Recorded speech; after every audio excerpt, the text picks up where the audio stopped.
আমি বলতেছিলাম, আল্লাহ পাক রব্বুল আলামিন বলেন, ইয়া আইয়ুহাল্লাযীনা আমানু কুতিবা আলাইকুমুস সিয়াম কামা কুতিবা আলাল্লাযীনা মিন ক্বাবলিকুম লাআল্লাকুম তাত্তাকুন।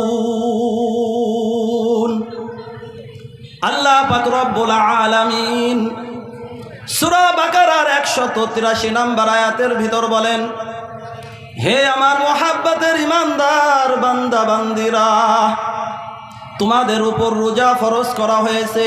আমাদের উপর কি ফরজ করা হয়েছে? যেমনি ভাবে তোমাদের পূর্ববর্তীদের উপর ফরজ করা হয়েছিল, যাতে করে তোমরা মুত্তাকি হইতে পারো। সেই রমজান মাস আসতেছে, আমার অনুরোধ, এই রমজান মাসে নিজে রোজা রাখবো, অন্যদেরকে রোজা রাখার জন্য উৎসাহিত করব। আল্লাহ পাক রব্বুল আলামিনের হাবিব বলেন, বুখারী শরীফের ভিতর হযরত আবু হুরায়রা রাদিয়াল্লাহু তাআলা আনহু হইতে বর্ণিত, মান সামা রমাদানা ঈমানান ওয়া ইহতিসাবান গুফিরা লাহু মা তাকদ্দামা মিন যামবিহি। আল্লাহ পাকের হাবিব বলেন, যে ব্যক্তি ঈমানের সহিত সওয়াবের আশায় রমজানের রোজা রাখবে, আল্লাহ পাক রব্বুল আলামিন তার পিছনের সমস্ত সগীরা গুনাহগুলোকে মাফ করিয়া দিবেন। আমরা কি শুধু সগীরা গুনাহ করি না, কবিরা গুনাহও করে থাকি? বলেন, কবিরা গুনার জন্য আজকে এখান থেকে এখনই তওবা করেন এবং আখিরি মুনাজাত করে এখান থেকে যাবেন। আর আল্লাহ পাক রব্বুল আলামিনের হাবিব বলেছেন, কুল্লু আমাল ইবনি আদম ইউযাআফুল হাসানাতু বিআশরি আমসালিহা ইলা 700 যিফিন। قال الله تعالى إلا الصوم فإنه لي وأنا أجزي به يدع شهوته وطعامه من أجلي। আল্লাহ পাক রব্বুল আলামিনের হাবিব বলেন, যে বনি আদম অর্থাৎ আদম সন্তানের প্রত্যেকটি নেক কাজের সওয়াব 10 হইতে 700 গুণ পর্যন্ত বৃদ্ধি করা হয়। কিন্তু আল্লাহ পাক রব্বুল আলামিন বলেন, রোজার বেলা তাই নয়।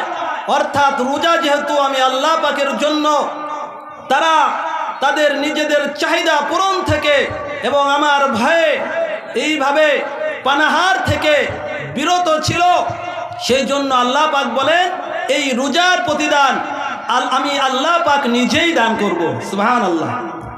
আল্লাহ পাক যদি আমাদেরকে নিজ হাতে নিজেই দান করেন, তাহলে কোনোদিন কম দান করবেন না, কারণ সব কিছুর মালিক আল্লাহ। সেই জন্য আমার অনুরোধ, এই রমজান মাস আসতেছে, আল্লাহ পাক যাদেরকে অর্থ করে দিয়েছেন, টাকা পয়সা দিয়েছেন, আমরা সকলে আল্লাহর জন্য আল্লাহ পাকের দেওয়া এই মাখলুক যারা অসহায় আছে মানুষ, তাদেরকে আপনি ইফতারি করান, সাহারি খাওয়ান। কারণ আল্লাহ পাক রব্বুল আলামিনের হাবিব বলেন, যে ব্যক্তি একজন রোজাদারকে ইফতার করাইবে, আল্লাহ পাক রব্বুল আলামিন তার পিছনের সমস্ত সগীরা গুনাহগুলো মাফ করিয়া দিবেন।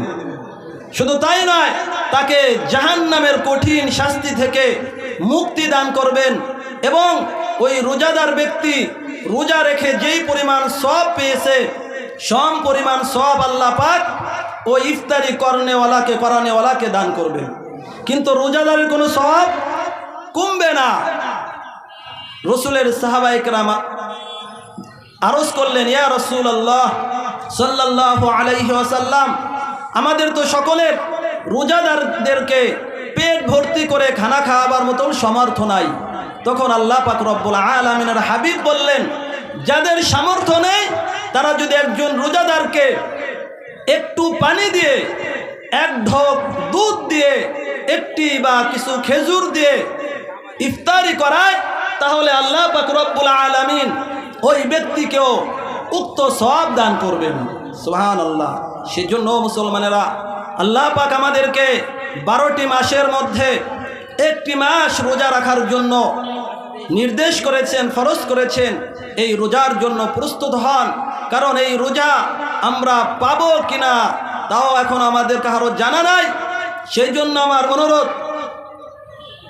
অনুরোধ এই রমজানের রোজাকে আমরা মূল্যায়ন করে আমরা এই রমজান মাসে বেশি বেশি কোরআন তেলাওয়াত করব। বিশেষ করে রমজান মাসে 4টি কাজ বেশি বেশি করব। 1 নাম্বার, বেশি বেশি কালেমায়ে তৈবা পাঠ করব।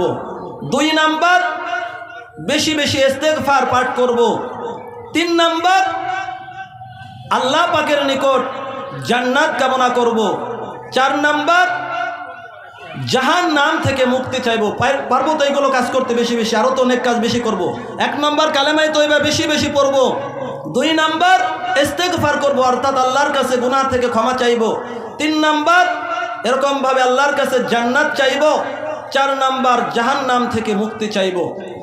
যাই হোক, আমার অনুরোধ, আপনাদের সকলের নিকট আমার আবেদন, এই যুবক ভাইয়েরা এত মেহনত করে প্রতি বছর উলামায়ে কেরামদেরকে আনতেছেন। ইনশাআল্লাহ এবছরই আল্লামা মামুনুল হক সাহেবকে আনার জন্য এরা সর্বোচ্চ চেষ্টা করেছিল। ইনশাআল্লাহ এই যুবক ভাইদের মেহনতে এই নগরকান্দার জমিনে অচিরেই আল্লামা মামুনুল হক সাহেব আগমন করবেন ইনশাআল্লাহ।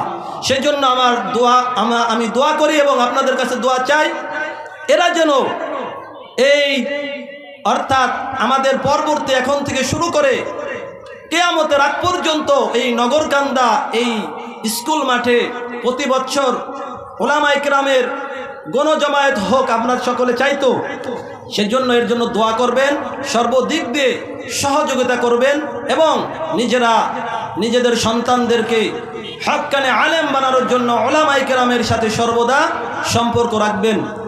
আমার কথার দ্বারা কেউ কষ্ট পাইলে সর্বপ্রথম আল্লাহ তাআলার নিকট ক্ষমা প্রার্থী, এরপর আপনাদের নিকট ক্ষমা প্রার্থী।